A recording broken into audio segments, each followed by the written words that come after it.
face that looks aging black.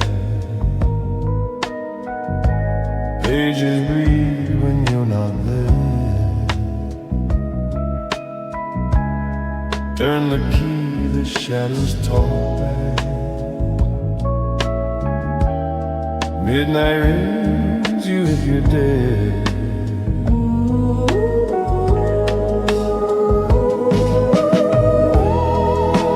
One more line, one more flight into the weird unknown. It's out tonight, and the rainbows will leave.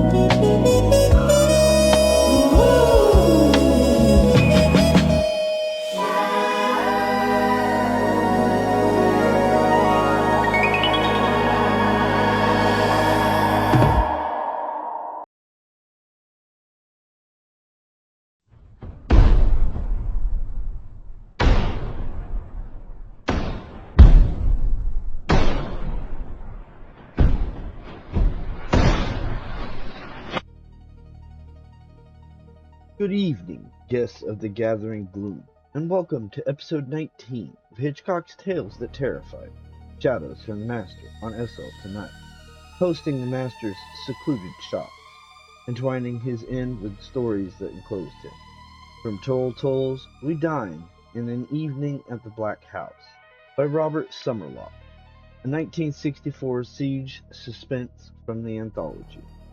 An American visits his expatriate friend at a remote Mexican home for drinks and conversation, but the evening sours with unexplained disturbances, shadowy figures, knocks, a sense of encirclement. Barricading inside, they confront mounting dread, culminating in a twist unveiling the house is haunted or conspiratorial secret. Somerlott's cultural isolation and ironic revelation evoke Hitchcock's trapped tension. Hitchcock's life closed in 1980. Knighted Sir Alfred in January, he passed April 29th from renal failure at 80, leaving a legacy of ironic suspense that inspired generations. Posthumous honors and tributes underscored his mastery of enclosed dread. This final chapter mirrors the story's besieged night.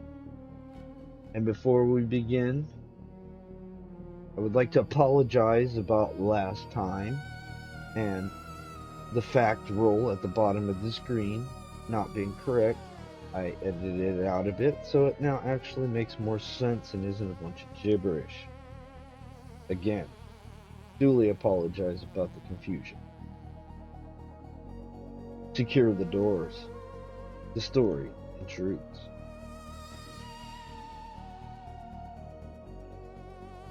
His eyes widened and his big hands holding the sherry bottle trembled slightly, causing a brown trickle to run down the side of the goblet. Are you certain, Eric? Yes, I said. I've been around enough to know when something's up.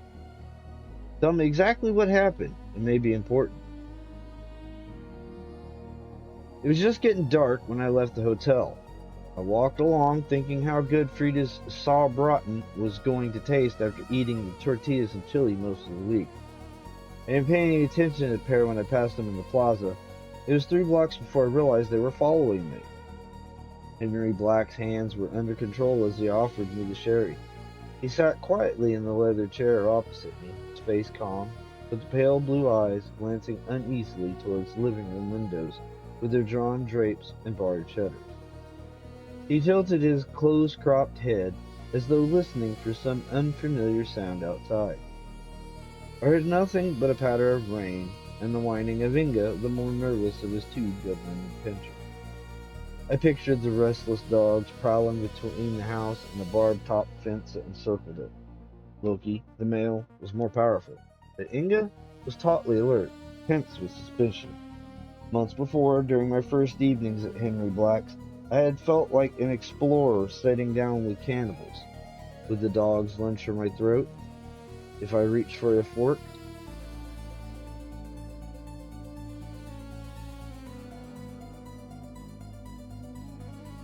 They were complete unused to strangers. In the house, they never left Henry's side.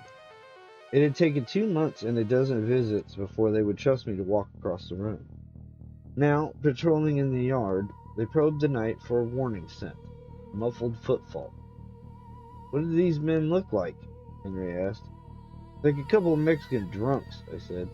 When I realized they were following me, I figured they were out to sandbag and roll an American tourist. Then I felt, I don't know, they just didn't walk like Mexicans. I suppose that's ridiculous, but no, Eric, it's not.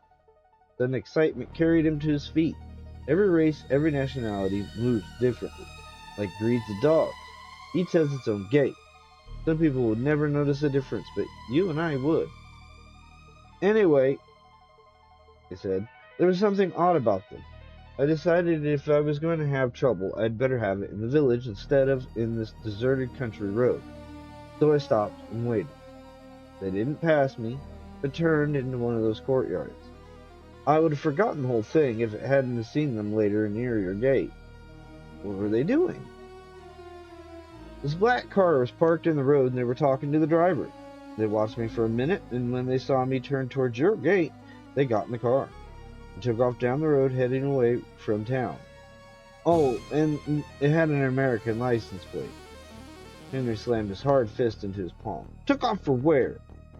That road leads a couple of adobe huts and a pig farm 3 miles away. You should have told me at once, Eric. I chuckled, trying to ease the tension in the room. Did you want me to ruin Frida's dinner with a story about being watched by mysterious strangers? Besides, nothing happened. They just looked peculiar, and I can't figure out how they got here ahead of me without my seeing them on the road. Oh well, I think they just wanted to grab a few American dollars and change their minds. Perhaps. Frida entered so suddenly that I had a feeling she had been standing just outside the dining room archway listening. Nuts, she announced, displaying a carved wooden tray. Cheeses. And cheeses, Henry corrected. Ja. Frida's round face had a dumpling-fed smile, but there was a strained look around her eyes. Her plump fingers, weighted by gold rings, were fidgety as they set the tray on the coffee table. The dishes brimmed with an after-dinner tidbits. When I break down and get married, Lord help me, it's going to be a German girl like Frida. Ja, she smiled, but a younger. She's a good wife, said Henry. A long look passed between them, and half a smile of devotion and appreciation. But at the same time, there was sadness. You have been a good husband, she said. Every syllable carried a weight of doom, making her words sound like a goodbye whispered beside a new grave. Henry patted her hand, his fingers touching the beautiful golden bracelet she wore proudly. Frida was so plain, so housewifery, that her fascination with gold ornaments seemed like a child's. She delighted equally in the really lovely bracelet and the cheap gypsy hoops that dragged at the loops of her pierced ears. Outside, Inga barked sharply. Henry crossed the room in 3 strides. Jerking back the drapes, he flung open the window and pressed his face against the shadow of slats. He was well past 50, but he moved like a tiger, power and balance in every step. What is it? I asked. His tense body slowly relaxed. Nothing. I heard Inga bark. I'll go out and take a look around. Before I could take a step towards the door, he stopped me with a snap military command. No, Eric! I faced him. Look, Henry, all evening you acted like you expected a bomb to come through the window. Started long before I mentioned being followed. At dinner you were jumpy as a cat. Not like you. Now, you think something's outside. Well, I'm gonna find out. Go ahead. Better to know. At the door, the dogs raced to me. Good boy, Loki, I said, petting him. I did not touch Inga. Together, we slowly circled the house. The place is a fortress, or perhaps more like a concentration camp, with a high wire fence and cleared strip between it and the surrounding jungle. The fence, powerfully electrified, claimed the daily toll of birds which perched on its deadly strands. Even in this remote part of Mexico, where the rich always topped their walls with jagged glass and kept guard dogs, such precautions as Henry Black had taken were extraordinary. I had met Henry 5 months before, shortly after my arrival in the village of San Xavier. He was an arresting figure, striding through the plaza with Inga at his side, and Hugo, the square-faced valet, at his heels. For a second he paused to glance at the painting I was struggling with. Nodding curtly to me, he moved on, his back as military as a revolver bolstered at his side. During the next 2 weeks he passed me every morning on his way to and from the post office, never speaking, but always glancing curiously. Finally, his fascination with painting and his love of the flowers that were my constant repeated subject overcame his aloofness. After the first brief conversation, our friendship developed rapidly, since he was an amateur painter himself. We played chess together. We were evenly matched. Our similar backgrounds overcame the 20-year difference in our ages. I'd seen a lot of the world during my 30 years. Henry and I had both fought in wars, knew odd countries, and remembered certain twisting streets in Singapore or Barcelona. What a relief it is to talk to an intelligent man again, he said. How did you happen to come to this hellhole? No accident, I said. I'd made inquiries from friends and connections in Mexico for 3 years before I decided on this town. For me, it's ideal. I did not question him about his reasons for choosing San Xavier as a retirement spot. Something about Henry warded off inquiry. A week later, I met Frida. I found her in Germany, he said.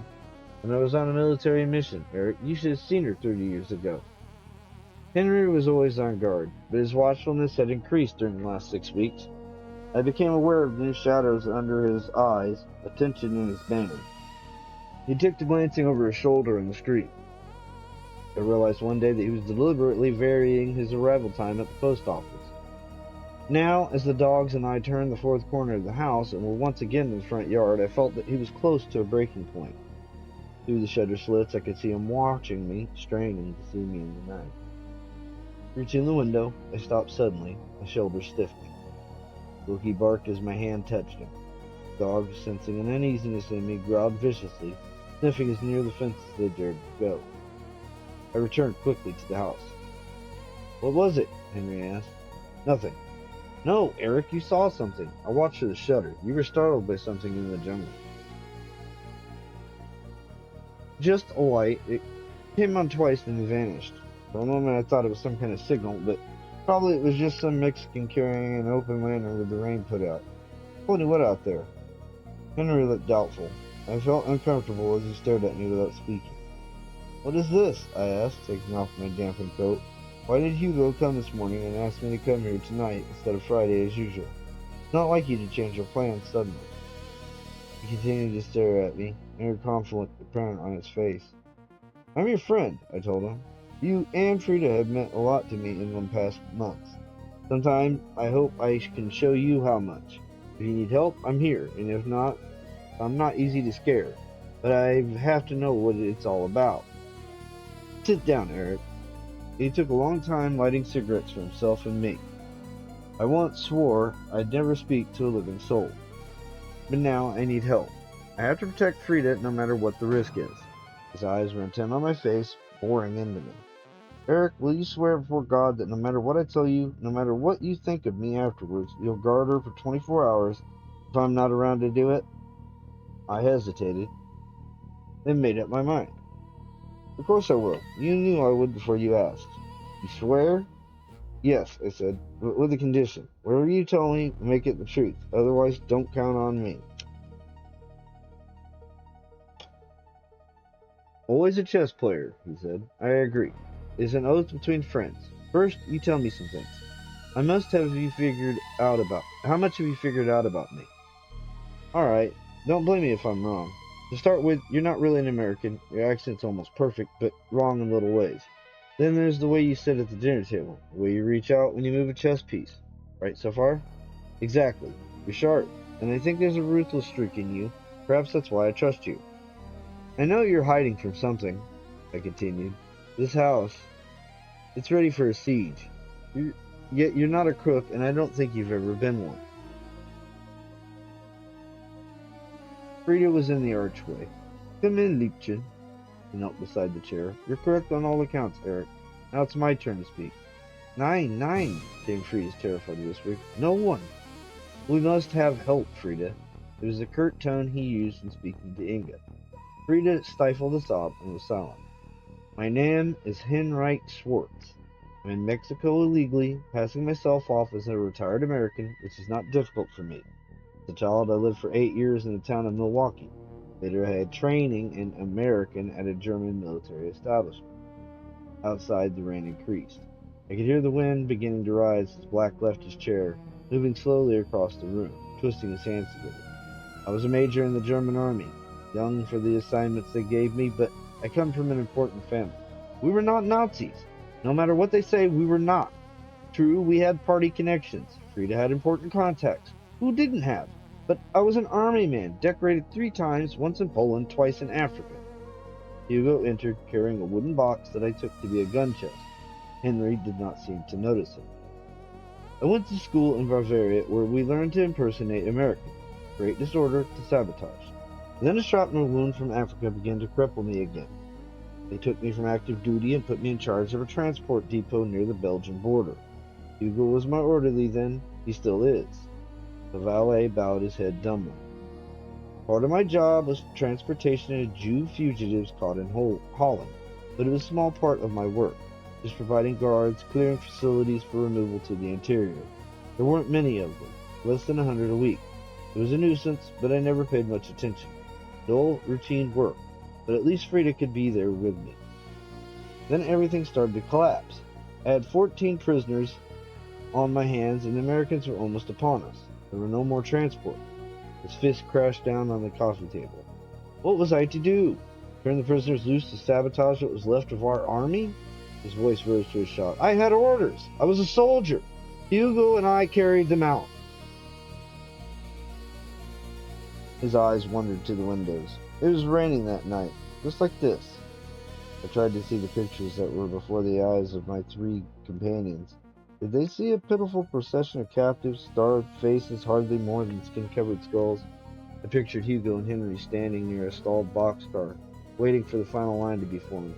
Was Frida in her mind, now hearing methodically, evenly spaced Luger shots, the last whimpers of the victims?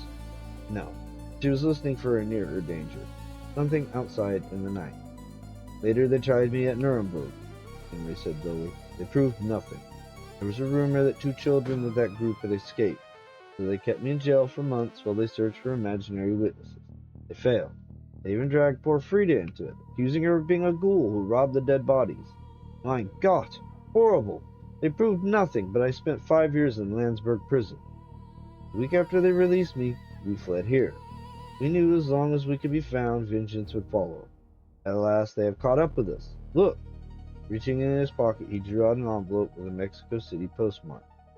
Inside was a page from a desk calendar, bearing today's date. The drawing on it was crude, almost childish. 3 bodies, one in a skirt, dangled grotesquely from a tree. Tonight, Major, was scribbled across the bottom in German. Other things came before, he said, starting 6 weeks ago. First a package with a gold bracelet, like the one Frida wears. The devils had wrapped a rubber snake around it. That time the note said, soon, Major, but not too soon. Frida's breathing was harsh, rapid. Then the toy gun, dried with red paint, like it was on with blood. Another time a book it was. Yes, said Henry, a book about Adolf Eichmann. They wrote, you will join him this month, on the inside. I looked at the 3 of them on the opposite side of the room. That's why you asked me here tonight, I said. You think they won't strike if there's a stranger in the house? I don't know, Eric said. They won't harm you. You're an American, and it would cause trouble for them. They're careful. Read the Eichmann story. Deep frown crossed his face. Yet this isn't like it was with Eichmann. These warnings that have come to torture us, it's personal somehow. Fiendish. Henry put his hand on my shoulder. Hugo and I can take care of ourselves. We got guns and plenty of ammunition. But I've got to get Frida to Mexico City. I swore you'd do it. I couldn't look into his eyes. I promised, I said. I'll do it. Whatever you've done, it isn't her fault. And if things get rough here tonight, I'll help you. No matter what I think of your story, I won't stand by while you're shot by some cowards out there in the dark. Thank you, Eric. His voice almost broke. Frida came to my side. Standing on tiptoe, she kissed my cheek. As the wind drove rain against the shutters, there was a rat-a-tat-tat outside. Inga Loki barked wildly. Rat-a-tat. The noise was high-pitched, metallic. I seized guns from the box that Hugo opened. I checked the Luger in my hand, finding it ready for action. Frida! She came to attention at Henry's command. The lights! Os! Moving militarily, trained by long drill, Frida took her assigned place at the light switches. In reversed the first two, plunging the house in darkness, but lighting up the yard as much as was possible in the driving rain. Rat-a-tat! Came closer. Stay by the door, told Henry. Hugo and I will go back and circle around through the cane. Ja. Tara, the brief word, told me that Henry was trembling in the darkness. We slipped through the kitchen door, Hugo reaching to the left to switch off the current to the back gate. The dogs found us instantly, but Hugo silenced them with a soft command. As a gust of wind bearing a sheet of water struck our faces, we heard the metallic noise again. The blinding rain and the tangled jungle of cane shoots and banana palms battled against us as we tried to move carefully over concealed roots and fallen branches. At this season in San Xavier, a wind-borne storm came almost every night at the same hour. Obviously, this was part of the plan, to strike during the worst of it. Nothing had been left to chance. 50 yards from the house, we found the source of the noise. A simple device attached to a tree trunk operated by the wind like a schoolboy's tic-tac, the wooden beater striking a metal pan. Cursing, Hugo ripped it from the tree. Trick, he said. Get us to this side. Get back fast. We started for the house, even more cautious now, neither of us knowing what lay ahead. We were almost through the rear gate when Hugo seemed to sense something. He halted abruptly. I suddenly realized what he saw. Hugo! I yelled as he threw himself to the ground. Too late. A shot rang out in the darkness. There was no cry from the dead valet. Crouching low, I raced through the gate, pushing aside the yelping dogs, now aroused to frenzy by the gunshot. For a terrible second, I thought Inga would attack me in her confusion, but she let me pass. Slamming open the kitchen door, I stumbled through the dark interior. Henry! I yelled. They got Hugo! He's dead! My God! Where are they now? How many? Coming around front, I think. I couldn't tell how many. Maybe 3, maybe 4. In the streak light between the shutter slats, I heard Frida still at her post near the switches. Henry's revolver dangled at his side as he peered into the yard. With one swift movement, I knocked it from his hand and shoved Frida aside. Light flooded the room. There's only one, Major, I said. He's not out there. He's here. It was stupid of you to let those 2 children escape. The terror on their faces was all I had dreamed it would be. It was worth waiting for all through all those years, then through the last months when finally I had found them. I stood quietly a moment, enjoying it, letting every detail stamp itself on my memory. I would have to recall every expression, every pleading look from my sister who was waiting in Mexico City. It's raining tonight, Major, I said in German, just as it was then. Killed Frida first, so he would be alive to see it happen. Then I shot Heinrich through the head as he lunged for the revolver on the floor. A few minor things I had to do in the house, planting the death gun on Heinrich, removing the other guns, and disposing of my sherry glass, did not take much time. Besides, no one would miss the trio for a couple days. By then, my sister and I would be happily back in New York. For leaving, I took the gold bracelet from Frida's wrist. On the back, I found my mother's initials, as I knew I would. I remembered the bracelet so clearly. It had been the last of our wealth, and we had thought someday we might barter it for our lives. I remember how, as I lay in the mud pretending death, Frida had ripped it from its hiding place on my mother's wet, lifeless body. The time I took doing these things gave the dogs a chance to quiet down. Their greeting was almost friendly as I went towards the gate. Shalom, Loki, I said. Shalom, Inga.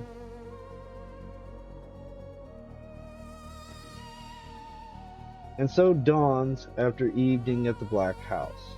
Hospitality hosts hidden horrors, the sharp irony of enclosed peril. As the evening entraps, it reflects Hitchcock's finales of Revelation. Hitchcock's 1980 death ended an era, but his knighthood and influence on thrills, parodies, remakes lived on, with estates supporting causes and films re-released. Tributes affirmed his ironic legacy in tales like this. Did this evening enclose you? Comment. Next. One of the Dead by William Wood. Lock tight. Good night.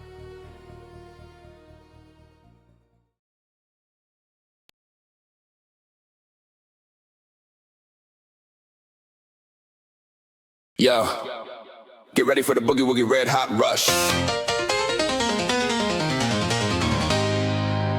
Grab the groove, feel the push.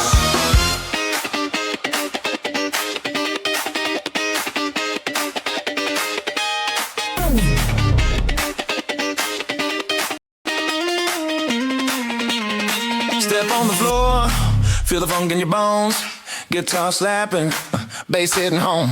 Crowd moving tight, lights dancing wild. We came for the rush, let the red hot build neon shadows creep. Mass in the crowd, syringes hitting, parties getting loud.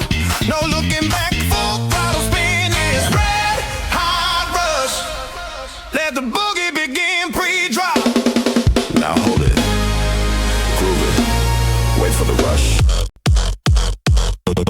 Boogie woogie red.